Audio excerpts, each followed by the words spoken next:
29 अगस्त 2023 को ये मैटर जो है सुप्रीम कोर्ट में लगा था। ये जो इशू है, ये जितने भी छत्तीसगढ़ में जो बीएड स्टूडेंट का ये जजमेंट आया था सुप्रीम कोर्ट का 2023 में अभी जजमेंट जो आया है, उस जजमेंट में 2028 का जो नोटिफिकेशन था सुप्रीम कोर्ट ने उसको अल्ट्रा वायरस कर दिया, क्वैश कर दिया। तो इसका असर पूरे भारत को पड़ा है। और हम जो आज अपेयर हुए थे वो छत्तीसगढ़ स्टेट के जो बीएड स्टूडेंट हैं उनकी तरफ से अपेयर हुए थे। छत्तीसगढ़ में क्या हुआ, छत्तीसगढ़ में जो नोटिफिकेशन निकाला था 2023 में, उस नोटिफिकेशन में कुछ लोगों ने वो हाईकोर्ट में चैलेंज किया था कि बीएड स्टूडेंट को काउंसलिंग में आप मत बैठाइए, काउंसलिंग में अलाउ मत करिए। तो हाईकोर्ट ने बीएड स्टूडेंट को काउंसलिंग से अलग कर दिया, हटा दिया काउंसलिंग से। और जिसके अगेंस्ट में हमारे जो स्टूडेंट थे, बीएड स्टूडेंट जिनकी तरफ से मैं आज कोर्ट में अपेयर हुआ, वो लोग उसमें पार्टी नहीं थे। तो इस केस में हमने permission to file SLP supreme court में फाइल किया। और ये मैटर कल हमने बहुत मुश्किल से कल इसको फाइल किया और आज वो मेंशनिंग करके लगवाया। इसको आज मैटर लगा था आइटम नंबर 54 और कोर्ट ने सारी चीजें ऑब्जर्व करी। हमारा ये आर्गुमेंट भी, हमने ये मेंशन भी किया कि जब एक व्यक्ति चाहे आईएएस का एग्जाम हो या अदर एग्जाम हो, उसमें एक बीए स्टूडेंट भी कर सकता है, एमए स्टूडेंट भी, पीएचडी वाला भी, कोई भी अप्लाई कर सकता है। ये फंडामेंटल राइट है, राइट टू जॉब करना, right to education, right to job, वो जो राइट टू एम्प्लॉयमेंट।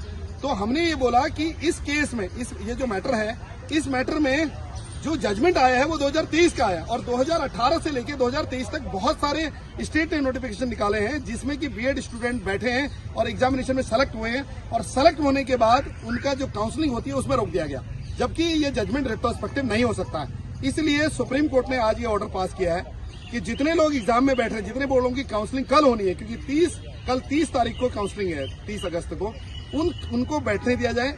और हाईकोर्ट को ये डायरेक्शन दिया है कि हाईकोर्ट और उनको जो स्टेट को ये डायरेक्शन दिया गया कि जो अपॉइंटमेंट हो रहे हैं, जितने लोगों के अपॉइंटमेंट हो रहे हैं, उनमें ये क्लॉज डाला जाए कि जो भी उनके अपॉइंटमेंट हो रहे हैं वो outcome of the high court judgement में माने जाएंगे, क्योंकि मैटर हाईकोर्ट में पेंडिंग है। अब हाईकोर्ट का जजमेंट अगर बीएड स्टूडेंट के फेवर में आता है तो बीएड जितने लोगों का सिलेक्शन हुआ है वो कैंसिल होकर बीएड स्टूडेंट जो लोग काउंसलिंग में आए हैं उन सबका सिलेक्शन होगा। तो ये एक बहुत बड़ी ग्रेट न्यूज है बीएड स्टूडेंट के लिए।